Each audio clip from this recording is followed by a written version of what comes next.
지난 시즌까지만 하더라도 답답한 공격력을 보였던 마요르카는 올 시즌 최고의 공격 조합을 성공적으로 이끌어내 리그에서 경쟁력 있는 팀으로 탈바꿈했습니다. 이강인의 날카로운 패스와 194cm의 신장에서 나오는 무리키의 높이를 활용한 공격 전술이 바로 그것이죠. 얼핏 보면 아주 단순해 보이는 전술이지만 시간이 지날수록 알면서도 못 막는 필살기가 되어가고 있습니다.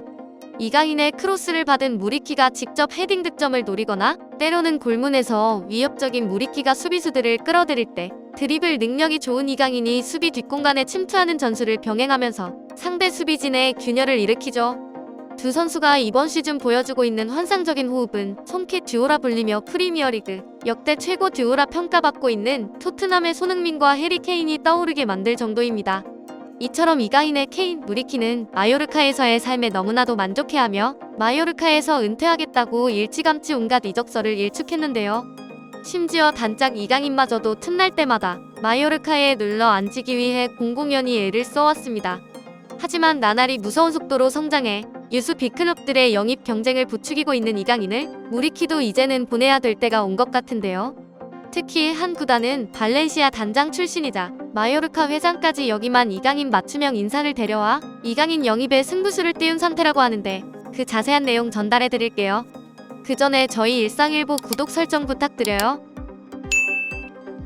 이전 소속팀이었던 라치오에서 11경기 무득점에 그쳤던 최전방 공격수 무리키는 2022년 1월 이탈리아에서 쫓기듯 스페인 마요르카로 건너와 임대 생활을 시작하면서 반전 스토리를 쓰게 되었습니다. 후반기 16경기에서 알토란 같은 5골을 넣으며 강등 위기에 빠져있던 마요르카의 생존 싸움에 힘을 보탠 것이었는데요.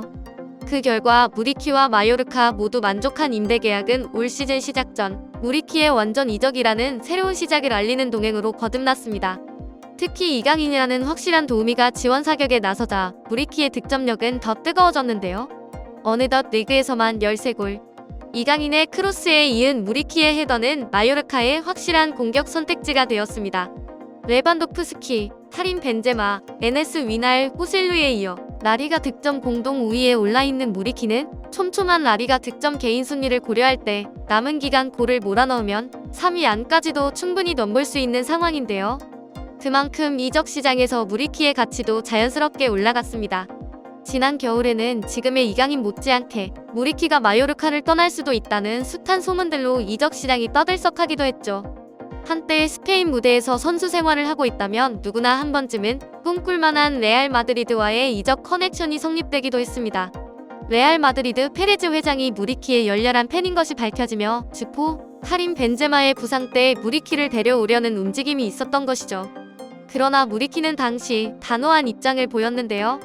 스페인 매체 마르카를 통해 난 마요르카와 단연 계약을 맺었고 이곳에서 좋은 경기력을 보이고 있기에 이적은 생각해본 적도 없다. 나와 내 가족 모두 이곳에서 행복하다라고 강조하며 심지어 마요르카에서 은퇴까지 하고 싶다는 바람도 덧붙였습니다. 특히 자신과 함께 마요르카를 이끄는 단짝 이강인과의 동행 의지도 드러냈는데요.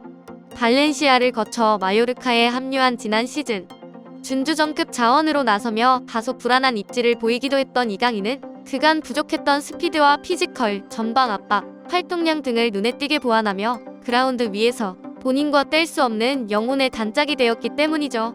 무리키는 이강인은 내가 안 보낼 것이라며 웃은 뒤 이강인과 나는 마요르카에 있을 것이다. 구단들끼리의 비즈니스이긴 하지만 우리는 매일같이 훈련하며 지금처럼 계속 이렇게 지낼 것이라고 이강인과 계속 함께하고 싶다는 바람을 강력히 어필했는데요. 하지만 1월 겨울 이적 시장이 그렇게 지나고 불과 몇 달의 시간이 흐른 지금 놀랍게도 이강인은 더 이상 무리키가 붙잡을래야 붙잡을 수 없는 수준으로 또다시 성장하고야 말았습니다. 지난달 24일 헤타페전 멀티골에 이어 최근 3경기에서 3골을 기록한 이강인은 프로 무대를 밟은 후 처음으로 한 시즌에 두 자릿수 공격 포인트 작성에도 성공했는데요. 골이나 도움이 아닌 세부적인 기록에서도 리그 정상급입니다. 올 시즌 이강인은 경기당 2.2회의 드리블 돌파를 성공했는데 이는 리그 5위에 해당하는 수치이며 크로스도 평균 1.5회로 역시 5위를 차지하고 있습니다. 팀에서 가장 많은 키패스도 1.5회를 기록하고 있는데요. 이에 라리가 사무국은 2022-2023 시즌 라리가 올해의 팀 미드필더 부문에 이강인의 이름을 올리고 한국의 왕이 빛나고 있다며 최근 활약상을 조명했습니다. 하비에르 아길레 마요르카 감독마저 현지 매체와 인터뷰를 통해 특정 선수를 칭찬하는 것을 좋아하지 않지만 내가 팀에 부임한 이후 이강인은 최고의 순간을 보내고 있다. 이강인과 함께 행복하다고 이강인을 높이 평가했습니다. 어느새 아리가 대표 플레이메이커로 성장한 이강인은 여름 이적 시장에서 미드필더 보강을 원하는 여러 팀의 관심을 한 몸에 받고 있습니다. 스페인 에스타디오 데포르티보는 이강인은 마요르카에서 선수 생활의 마지막 달을 보내고 있는 것 같다. 이강인은 훌륭한 시즌을 보내고 있으며 유럽 최고의 팀들이 데려가길 원하는 선수다며 이번에는 이강인이 마요르카를 떠날 것이라고 확신했는데요. 현재 아틀레티코 마드리드와 토트넘이 이강인 영입에 가장 적극적인 관심을 보이는 가운데 잠깐 주춤했던 아스톤 빌라가 이강인 맞춤 단장을 영입하는 초강수를 띄우며 이강인 영입전이 3파전까지 확장될 가능성이 커진 상태입니다. 아틀레티코 마드리드는 디에고 시메오네 감독이 직접 영입을 승인하며 관심을 보였고 지난 겨울부터 이미 이강인을 지켜본 것으로 알려졌습니다. 일부 매체에서는 이강인과 아틀레티코 마드리드의 협상이 일부 마무리됐으며 출전 시간과 같은 세부 조건을 조정 중이라는 소식까지 등장한 상태인데요. 이에 토트넘이 프리미어리그에 막강한 자본력을 등에 업고 손흥민의 존재를 앞세우며 이강인 영입에 본격 나서기 시작했다는 후문입니다. 특히 다니엘 레비 회장이 직접 이강인 영입에 나섰다는 보도가 나오며 이적료와 주급 면에서 아틀레티코 마드리드보다 더 매력적인 조건을 제시해 그라운드를 요동치게 만들 것이라는 전망인데요. 이런 가운데 이강인 영입을 원하는 아스톤 빌라가 이강인의 발렌시아 시절 단장이자 마요르카 회장까지 역임했던 인물을 영입하며 이강인 레이스의 변수가 될 가능성이 제기됐습니다.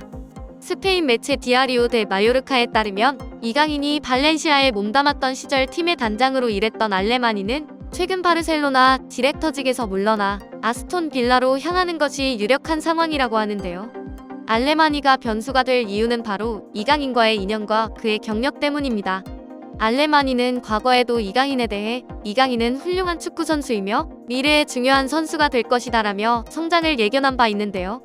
이를 무시하고 현재 35년 만에 강등을 막기 위해 처절한 사투를 벌이고 있는 발렌시아가 2021년 이강인을 내보낸 것을 구단 역사상 최악의 선수 교체라며 뒤늦게 땅을 치고 후회하고 있다는 사실을 알레마니는 그 누구보다 잘 알고 있죠. 특히 알레마니는 1990년부터 2010년까지 무려 20년간 마요르카에 몸담으며 팀의 회장직까지 올라 축구 경영인으로서의 본인의 성장뿐만 아니라 구단의 성장 또한 함께 일궈낸 인연이 있는데요. 디아리오 데 마요르카는 알레마니가 아스톤 빌라에서 가장 먼저 할 수 있는 일은 이강인 영입을 위해 마요르카와 협상하는 것이다. 그는 마요르카에서 핵심 인물이었다. 그의 노하우와 노력으로 마요르카는 2002-2003 시즌 코파 델 레이에서 우승하기도 했다. 그의 마요르카 경력이 이강인 영입에 긍정적인 영향을 미칠 수 있다며 알메리아의 행보를 예측했습니다. 과연 무리키 대신 이강인이 만나게 될 새로운 파트너는 누가 될까요?